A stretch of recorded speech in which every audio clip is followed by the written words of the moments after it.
The views and opinions expressed on the Hard Time Podcast are of the hosts and guests individually. The Hard Time Podcast is for entertainment purposes only and is not affiliated with any entity, agency, or department.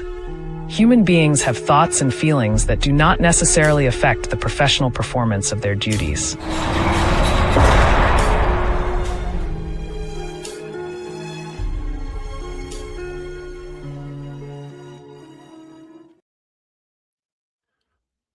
Welcome once again to the Hard Time Podcast. I'm your host, Jake Motherfucker Welder. And it is a new year. It is 2026. So welcome to year 3, officially, I guess, of Hard Time. Been doing it for 2 years starting the third year, I guess, of Hard Time. Yeah. That's pretty wild. Two full years of Hard Time, and I'm your host, Jake Motherfucker Welder, a sergeant in the American Southwest in a local jail. If you're just joining us, today I'm covering a story, as you've seen from the title, of a rideshare escape. So we'll get into that in a minute. Usually we just cover a little bit of housekeeping, a little personal and work stuff. Personally, it's a new year. Just watching the Buffalo Bills, or watching their playoff run, first road game win in the playoffs since 1993. So that was exciting. That was fun to watch. I know John was excited to watch the Bills win a road playoff game, on the edge of his seat the entire time. I'm sure from the reel that he shared about not giving a damn about any of the teams and watching all the close games, but not having any stake in any of the teams. So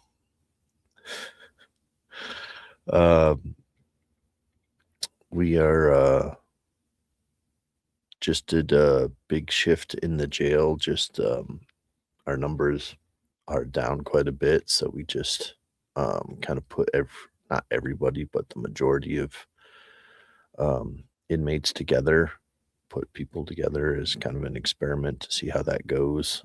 We had people in different areas, and then kind of put the majority into a cell block or two, to kind of see how things go. So kind of started that experiment, read people the riot act before I left, and kind of let them know how things would work. Gave them told them, like, hey, this is how it's going to go. If you want this experiment to go well, but they're inmates, so how well are they really going to behave? We have to manage expectations there. So went well for the short amount of time that I was there, but I was only there for part of the weekend, so we'll see. So I don't know what fresh hell awaits when I get back from days off. So I was just peeking at my email, seeing that there's some new intakes and stuff. So we'll see how that affects the melting pot that is the new arrangement of cell blocks. And yeah, we'll see how that goes. So it's coming up on my birthday week, so see how that goes. See if we can get another road win for my birthday for the Buffalo Bills. That would be nice. And yeah, another year older. And my youngest daughter's got a birthday coming up. Her birthday is just a couple of days after mine. So that gets you guys up to date on where we are. just kind of reversing my setup. I did a little test, little quick hard time episode. Maybe I'll release a few of those here and there for YouTube and Spotify. Maybe I'll release some shorter news stories and stuff occasionally. But I did a test episode just to see how this microphone went, and it sounded pretty damn good to me. So I'm not gonna mess with the settings. I think if it ain't broke, don't fix it. But if it can be improved, let me know. But sounds pretty damn good to me. So I got a really good deal on it. I paid probably I got it on eBay, like an open box special. I paid a third of what they usually are going for. So don't worry, I didn't invest a ton. I'm not I'm not breaking records here at Hard Time, but trying to be fiscally responsible. One of the other things I got to do is get a new hard drive for one of the computers I have here, just in case this one crashes or something stupid, because they have a habit of doing that. So I got to keep the hardware running, keep the backups and stuff to keep the show going. So that's where your $5 a month for Spotify goes, is directly back into hardware for Hard Time. We joke about the keeping my kids comfortably buzzed, but really it goes into StreamYard, and it goes into buying stuff like this microphone, and buying stuff to hard drives and stuff like that to keep this going. And I do shop around and try to find good prices for stuff, and try to find refurbished items and new in box, but not brand new things like that. So if I can. But today's story comes from WSB 12. This is in Metro Atlanta. Armed escaped inmate uses stolen cars and Uber to avoid capture across Metro Atlanta. So it's a new twist. We've covered quite a few escapes here before on the Hard Time podcast, but we've never had a Uber used before, to my knowledge, in escape. So we'll see how that ties into our escape today. Excuse me. Law enforcement is searching for an escaped prisoner from Rockdale County, and now a reward is being offered for usable information. Investigators said Timothy Shane, 52, should be considered armed and dangerous. Channel 2 Action News reported Shane escaped Monday, disappearing from Grady Memorial Hospital while being treated and stealing a vehicle before taking off. So, hospital transport. That's one of the most dangerous things that you can do in corrections, or, sometimes it's not corrections officers that are doing it, but one of the most dangerous things to do with an inmate is a hospital transport. Since leaving the hospital in a stolen vehicle, Shane is said to have already switched to another stolen car, according to officials. So he didn't go straight to Uber. He went to the stolen vehicle initially. On Tuesday, the Rockdale County Sheriff's Office said Shane, who has been on the run for more than 40 hours, even caught a ride with Uber at one point. Channel 2's Candace McGowan in Rockdale County, where law enforcement officials said that the rideshare app is part of the investigation, which is now widening, including Fulton, Henry, and Rockdale counties. So he's made quite across 3 counties. So he's made quite a bit of ground up here. Investigators said Shane was dropped off by Uber on Monday morning, though they said it wasn't clear how he was able to hail a ride from the app in the first place. We're not sure the means that he's using, whether it be help from somebody. He's already shown that he doesn't mind stealing, Lieutenant Billy Burrell, RSCO, told Channel 2 Action News. While deputies didn't say where it was Shane was dropped off by his Uber, they told McOwen that he was picked up from a Publix on Highway 155 in Henry County. Investigators said he dumped a Grand Prix he stole near Mercedes-Benz Stadium there before catching the ride. Based on surveillance video from that Publix, we see him get into a vehicle, an Uber vehicle, Burrell said, detailing some of Shane's actions on Monday after the escape. So a Grand Prix. So he's getting into an older Pontiac here. He's stealing older vehicles, probably ones that, he knows the routine. He knows exactly how to break into them.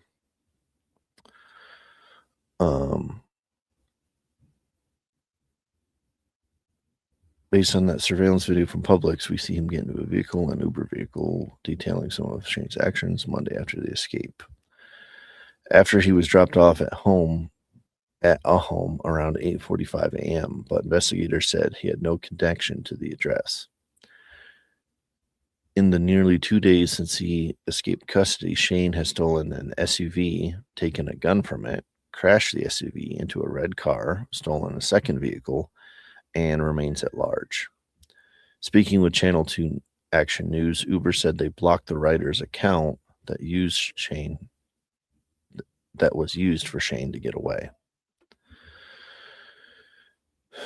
So, yeah, who was it? Somebody that he knew that gave him the ride share, or did he just go up to somebody and say, "Hey, man, can I lost my phone.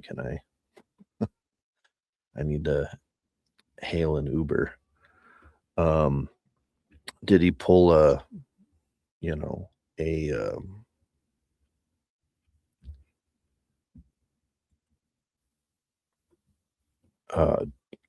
Dr. Robert Kimball and steal some clothes from the hospital or from one of these vehicles and change them out so that he was able to look more like a civilian when he was able to do these things? Or did he was he able to find a cell phone or something in one of these vehicles to use the rideshare app? It's kind of hard to tell what he was doing here. They don't give a lot of detail here, but they do have some updates here. A new dashcam video shows escaped Rockdale County inmates prior arrest.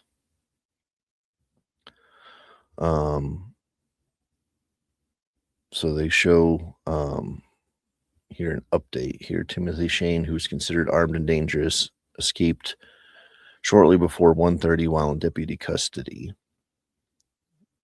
according to Rockdale County Sheriff's Office.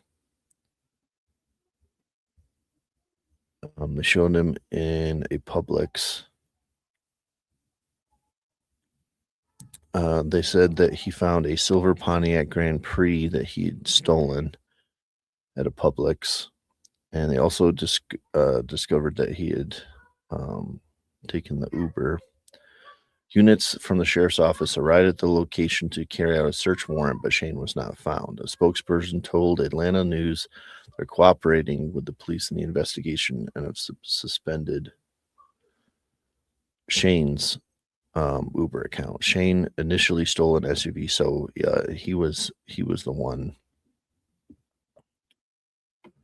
So they found out he actually used his Uber account in this article.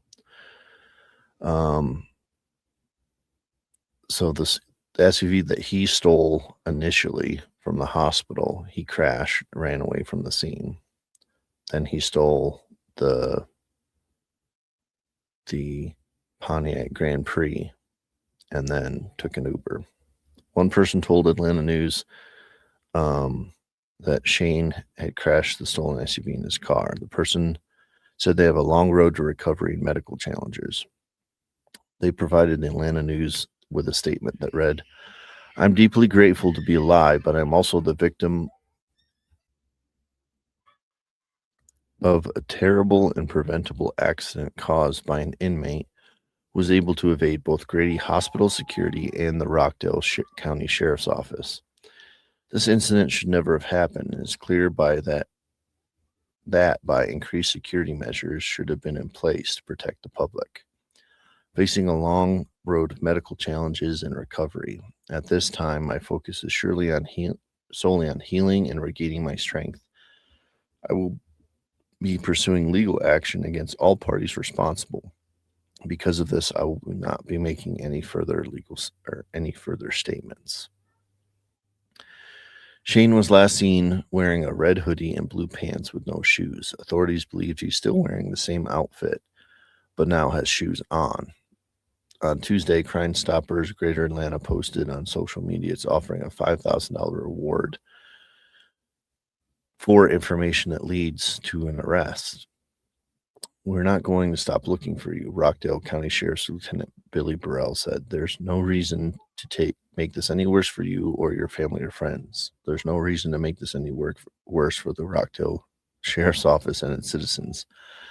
We ask that you do the right thing." Atlanta News First has reached out to Grady Hospital for a response. Rockdale County Sheriff's Office said they had an internal investigation into Shane's escape and the policies for handling inmates with escape history. Shane was arrested on November 23rd on several charges, including possessions of methamphetamine, reckless driving, and fleeing from police, jail records show. Conyers police said they tried to pull Shane over on the highway for possibly kidnapping a woman who claimed to have a previous romantic relationship with Shane. Records from Conyers police show that at times during the pursuit of Shane, he drove 128 miles per hour. The chase then continued into a neighborhood with dash cam video shows Shane hitting a tree, then driving onto the front lawns of homes. Records show the officers found the woman in the car. She had suffered minor injuries. Records show the woman said Shane had kidnapped her from her home in Covington and had demanded she give him $500. Officials said he drove around to different convenience stores and ordered her to withdraw money from her checking account at an ATM while he allegedly had a gun. Records show the woman could only retrieve $200, which she gave to Shane. While at a convenience store, he's got a thing about convenience stores, fuck. Police said she told the clerk, "Help me." At one point during the alleged kidnapping and police pursuit, it's not alleged, it was fucking there. Records state Shane ordered her to wipe his fingerprints from the gun. She complied out of fear. According to records, the woman told police she had tried to alert the public and law enforcement throughout the day that she needed help. Reports state that at the time of police pursuit, Shane had active warrants out of Newton County for carjacking, armed robbery, and gun possession. It's got a thing about that too. After the chase, Shane had been booked into Rockdale County for reckless driving, drug possession, and felony fleeing from police. If anyone has information, call Rockdale County Sheriff's Office. Developing story. Jesus. Yeah, that SUV. It's got a thing about silver cars. Looks like it's either a white or silver. It's a picture is taken at night with police lights, so it's kind of hard to tell. It's got a thing for like white or silver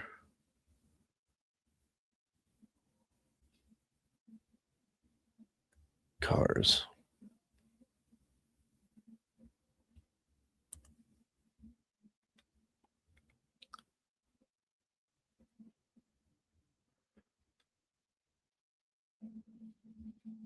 So this inmate escape that did come to an end 31 hours later. He was um, taken into custody, and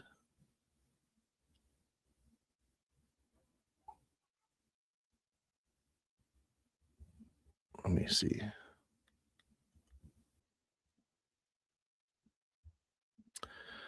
Well, this gives us more details on the escape, as well as like the reason for his hospitalization and the escape, as well as the details of the timeline and his capture. So, escaped Rockdale County inmate to appear for court hearing. The escaped inmate, the inmate escaped from custody Monday after he was taken to the hospital after he attempted suicide, deputies said. The escaped Rockdale County inmate who fled from Grady Hospital earlier this week, stole 2 vehicles, could face more charges as soon as he and soon have a court appearance in the case. The 3-day manhunt spanned multiple Atlanta counties, including Henry, Newton, Rockdale, and Fulton, so 4 counties total. Press conference on Wednesday, Rockdale County Sheriff's Office said the inmate Timothy Shane was taken to Grady Hospital on Sunday after an attempted suicide. So that was the reason that he was taken to the hospital. So, was the suicide legit or not? Or the attempt? Probably not. That was probably staged for the purpose of going to the hospital so that he could escape. It happens a lot. They do just enough so that they have to get checked out. They know the routine.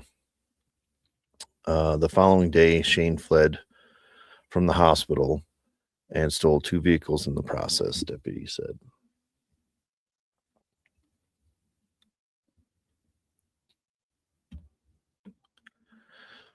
Deputy said he crashed the first vehicle, an SUV he stole near the hospital, into another vehicle at Peachtree Street and Ralph McGill Boulevard in Atlanta. Officials said no one was hurt in that incident. However, the owner of the stolen vehicle informed law enforcement that a handgun was missing from the stolen vehicle, leading deputies to consider Shane to be armed and dangerous. That night, Rockdale County officials said he was later seen on video footage stealing a silver Pontiac Grand Prix near the Mercedes-Benz Stadium, which was later seen in Henry County at Publix on Highway 155. They said Shane was picked up by an Uber driver at the Publix parking lot and dropped off at a house he had connections with in Rockdale County. Officials said they obtained a search warrant for the house and went to execute it, but Shane was not located.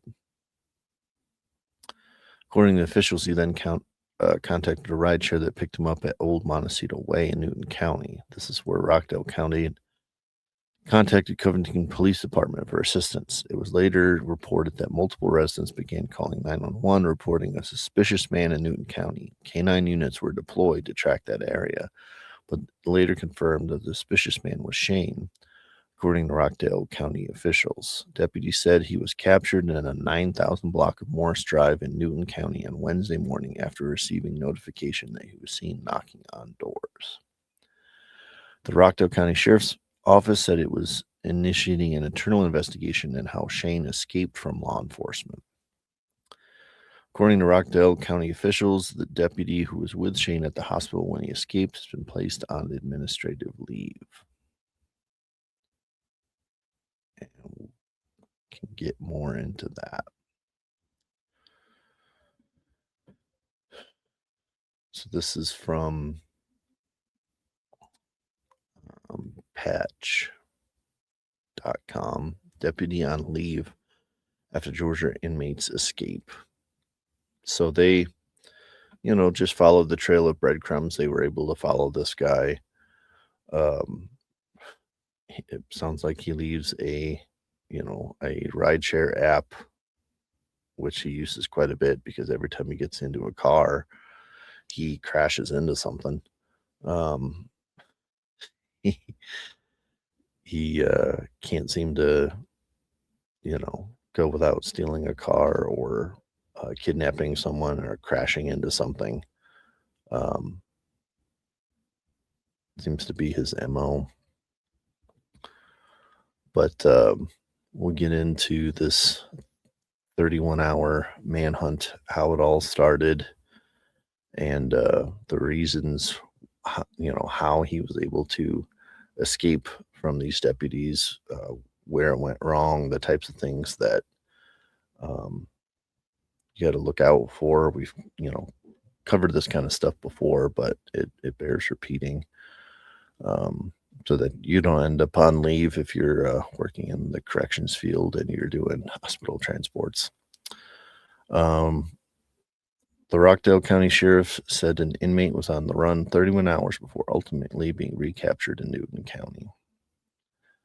So this is from Amanda Lumpkin, Patch Staff, December 3rd, 2025. Covington, Georgia. The escape of Rockdale County inmate at Atlanta Hospital is under criminal and internal investigation. Rockdale County Sheriff Eric J. Levitt said at a news conference held Wednesday, the full manhunt for Timothy Shane spanned 31 hours before he was arrested in 9,000 block of Morris Drive in Covington, he added. Authorities searched in at least 4 counties after he escaped a deputy's custody around 1:15 a.m. Monday at a Grady Memorial Hospital. He had been at the facility since around 8 p.m. Sunday. So, he's been there for 5 hours. Shane had been medically examined after a suicide attempt while in the Rockdale County Jail, authorities said. Levitt said he believed the attempt was staged based on interviews with other inmates. While at the hospital, leg irons and handcuffs were removed from Shane to hinder mental interference with medical testing per policy, he said.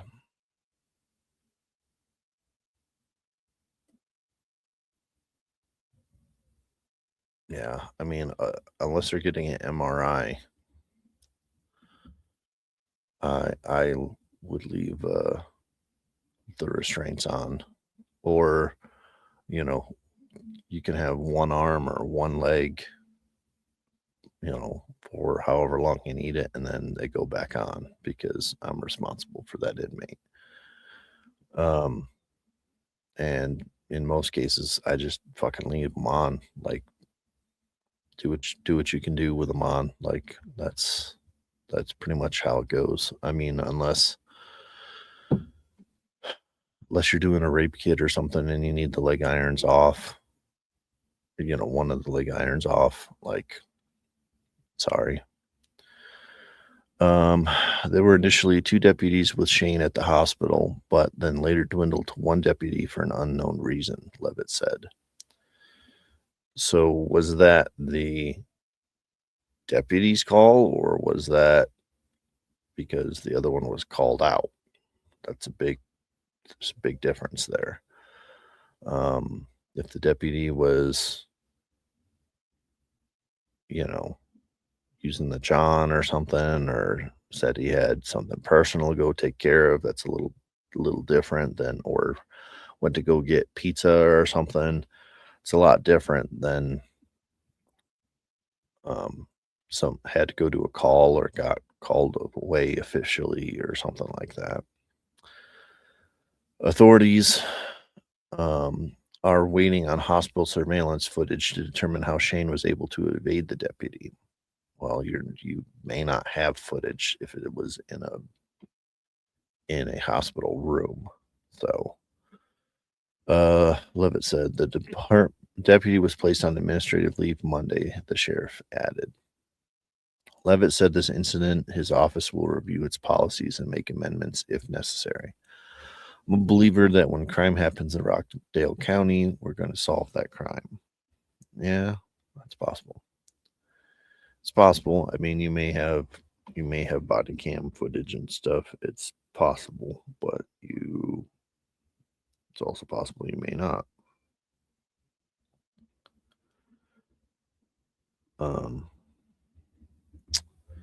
What happened?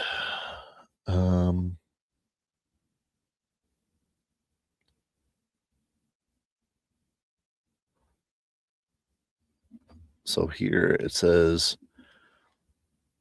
it says that while fleeing from the hospital, when he stole the SUV, the owner of the SUV that was running. So he went up and, there was a running vehicle just outside the hospital. So he just grabbed the SUV, grabbed the Glock handgun, stole that from the vehicle. They said, Levitt said authorities have not yet recovered the gun. So he may have dumped that at some point. He swapped his blue hospital gown and bare feet for a red hooded sweatshirt, blue dark pants with shoes, authorities said.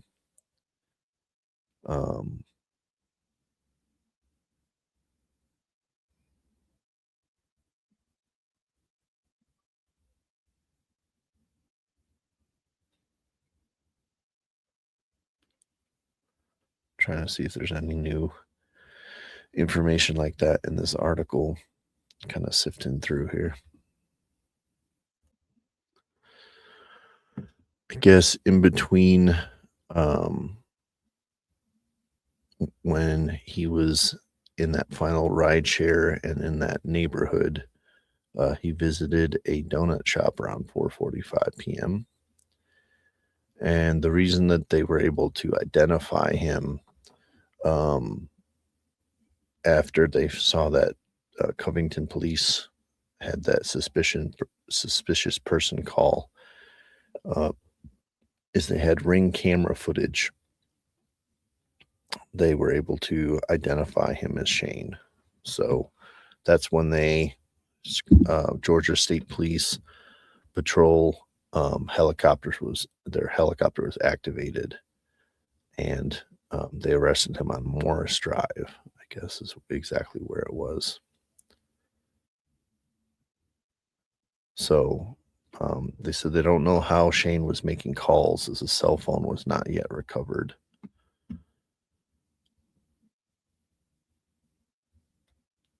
And he's back at the Rockdale County Jail since he didn't escape from there. He escaped from the hospital. So I guess they feel safe enough having him return there. But he was arrested on November 24th on charges of felony fleeing or attempt to evade a police officer for a felony offense, possession of methamphetamine, possession of a firearm or knife during commission of or attempt to commit certain felonies, possession of a firearm by a convicted felon, commission of a felony and receipt, possession of transfer of a firearm by a convicted felony and first offender. He was granted a cash or property bond of $1,000 for charges of no insurance and reckless driving. So all of that was added on to his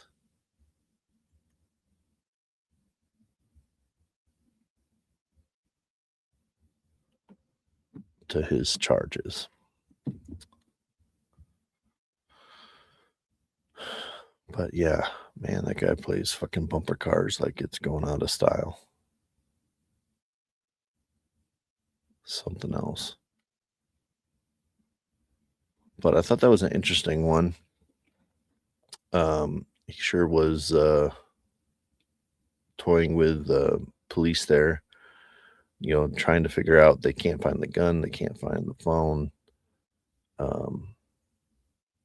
Atlanta Sheriff's Department having issues similar to, we've covered a lot of the Georgia prisons are having issues and stuff. I guess the police down there, our sheriff's department is struggling to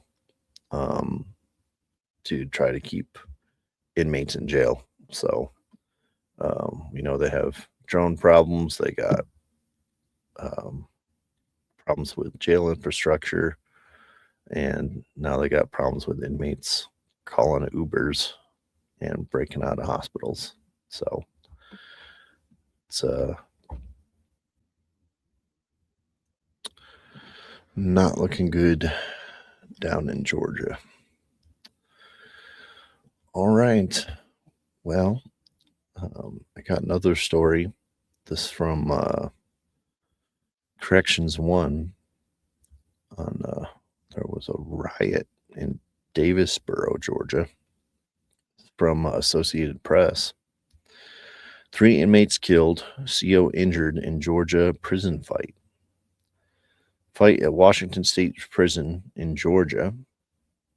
It's weird, Washington State Prison in Georgia. Left 12 of other inmates hospitalized. So it was a battle royale. This was quite the prison fight that broke out there.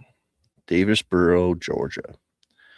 Fighting that broke out at Georgia State Prison over the weekend left 3 inmates dead and injured a corrections officer and 13 more inmates, the Georgia Department of Corrections said Monday. The agency said violence erupted in an outdoor area of the medium security Washington State Prison, and that corrections officers used non-lethal weapons to subdue the fighting. Again, is that because that's all they had, or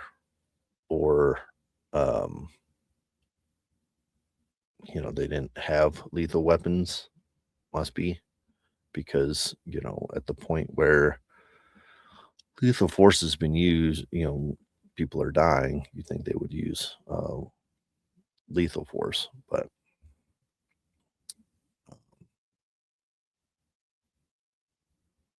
you need more than harsh language at that point. It's fucking crazy. It said the situation was under control within 90 minutes. That's a long fucking time. 90 minutes. I mean, I've been in use of force situations that last 10 minutes, and it seems like an eternity. 10, 15, 20 minutes. 90 minutes is freaking crazy. An hour and a half of inmates fighting in a yard. Like, that's some Mayor of Kingstown shit. That's some pretty epic. That's some borderline Attica stuff going on there. Visitors were safely evacuated after some injured inmates entered prison's visitation area, the statement said. Jesus fuck.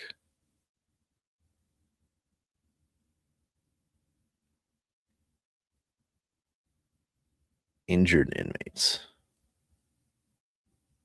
So they were fleeing into the prison's visitation area to try to get away.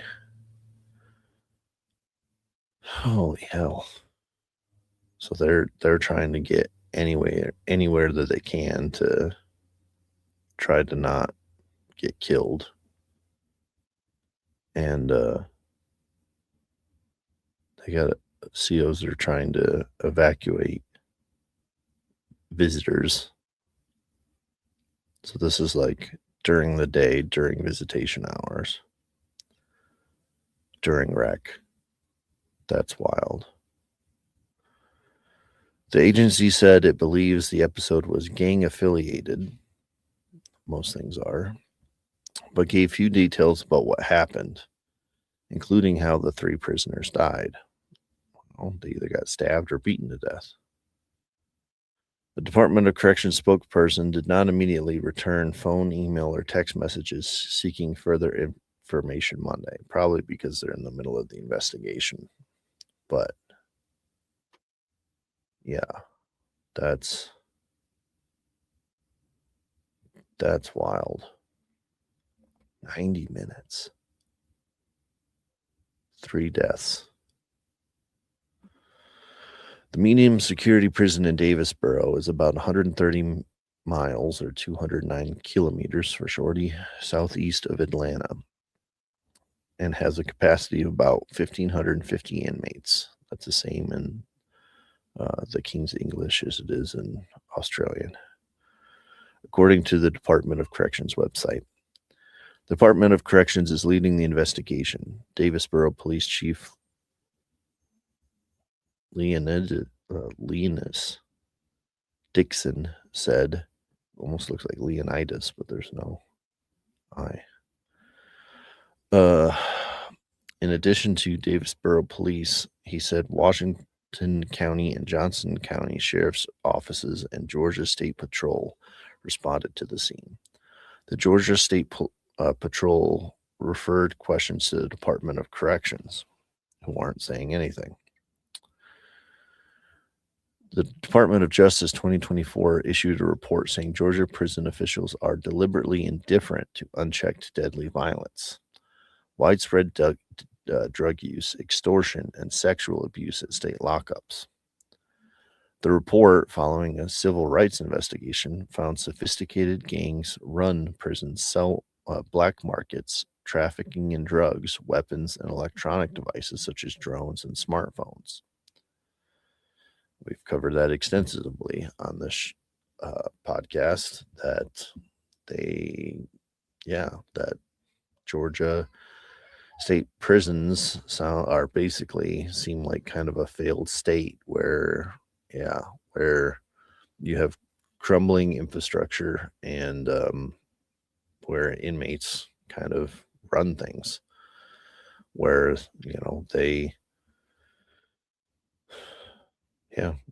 they run criminal enterprises and they run black markets inside and outside the jails. So investigators also cited a rising number of homicides in Georgia prisons, from 7 in 2018 to 35 in 2023. Homicides later rose to 66 in 2024, according to the Atlanta Journal-Constitution, and were on pace to top in 2025 through June. State officials have denied that they were violating inmates' constitutional rights at the time of 2024, but Correction Commissioner Tyrone Oliver and others have acknowledged that the pandemic led to staffing crisis in state prisons and many correction officers resigned. Okay, that was 5 years ago. The state has pumped more than $600 million in new spending into the Department of Corrections in recent years. It has helped the state hire more officers, but Oliver told lawmakers in December the state is still more than 1,000 guards short of recommended staffing levels.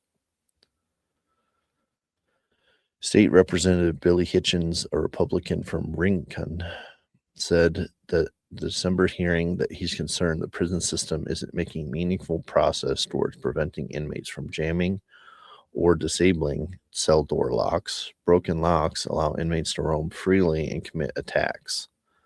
Oliver said that fully replacing cell door locks could take years. Well, that's kind of a priority. Like, holy shit.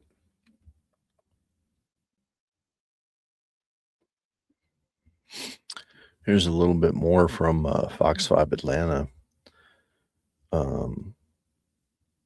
This article by Sam Daniel says that deputies responded to the prison after Georgia Department of Corrections requested assistance in securing the facility. While GDC officials worked to stabilize the interior of the prison, sheriff's deputies secured the perimeter. The sheriff said he believes the inmates were fighting amongst themselves, causing the prison to go on lockdown. The Washington County Coroner's Office confirmed that 2 inmates died during the event. The sheriff reported 13 additional inmates were transported to the hospital for treatment. Late Sunday, officials said a 3rd inmate had died.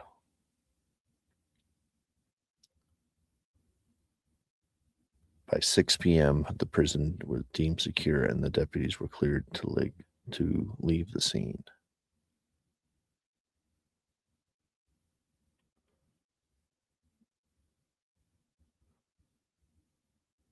and they're still on lockdown, or they were still on lockdown at the writing of this.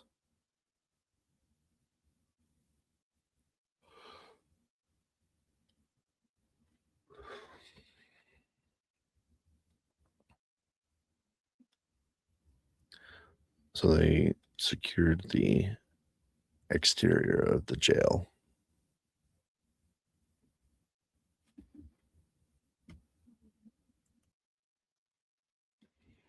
Okay, here MSN has more information. Said the prison remains on lockdown on Monday, a day after the incident. It began around 1:25 p.m. Sunday as an altercation on the sidewalk among several inmates, according to the agency. Staff cleared the area, and several injured inmates were able to enter that area.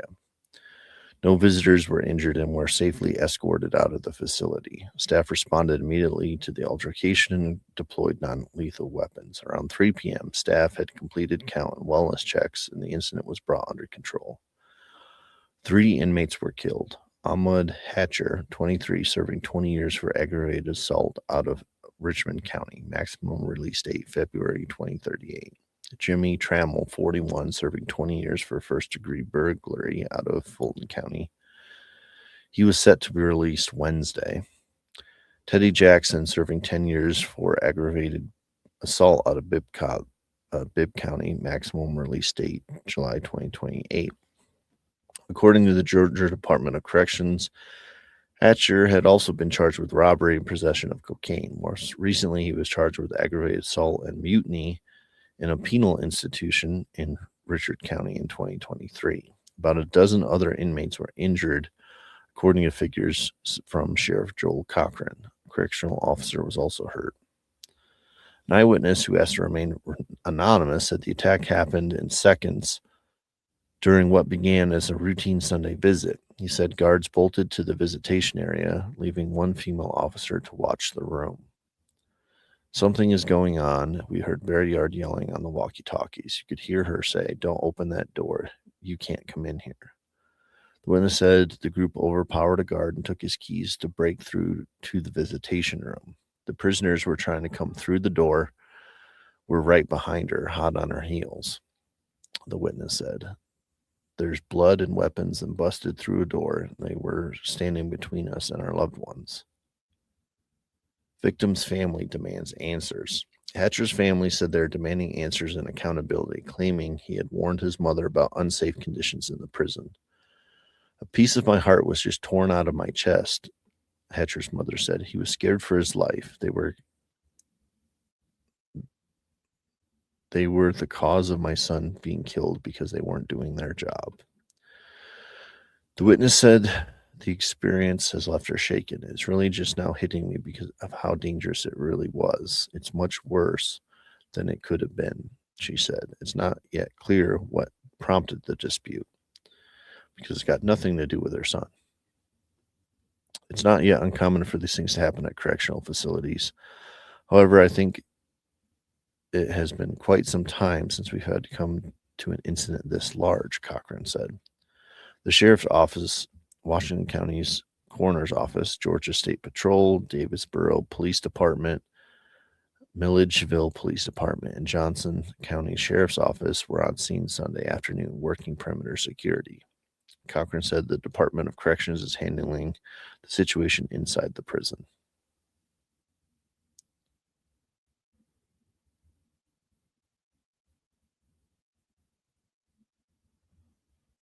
Wow.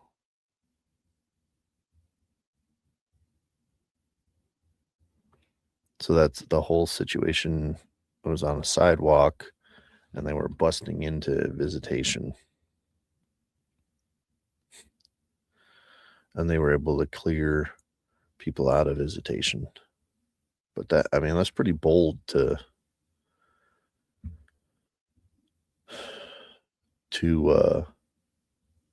break into a visitation area to take people out in front of their families potentially, but it's not exactly how it worked out. But Jesus, But again, in a failed state, in an area where, you feel like you can do that because the scales have tilted in your favor enough that you feel like you can do that. That's pretty crazy. So it started in the sidewalk just outside the visitation area and then ended up in there. So I don't know. It's hard to tell if it was supposed to be they were going into visitation, waiting for visitation, or they just happened to be outside there in the yard. But still, a crazy situation. Yeah, and with it being in the yard and inmate deaths, I mean, I always think weapons. I always think that some sort of shank or shiv, depending on your proclivities, was probably used. But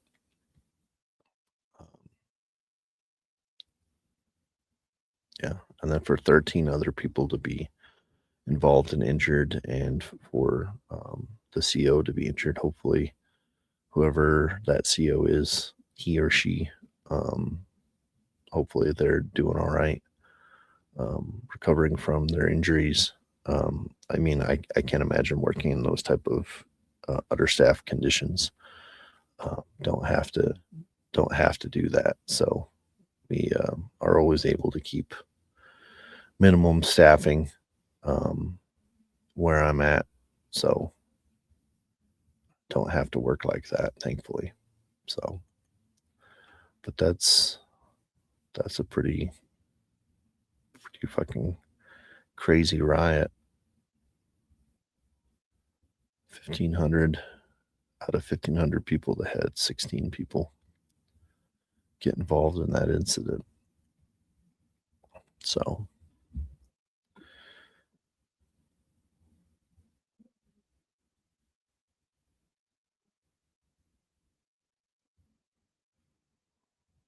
all right. Well,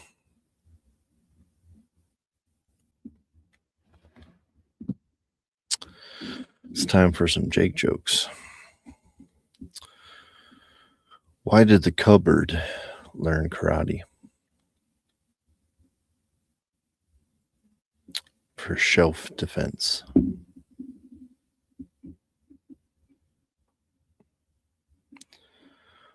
What does a snowman eat for breakfast? Ice Krispies.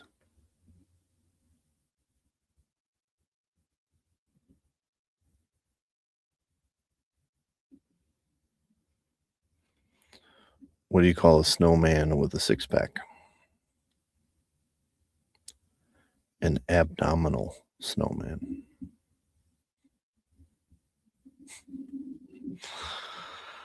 All right. Well, that's going to do it for this episode of Hard Time. So I'm going to say from me, good night, Jake.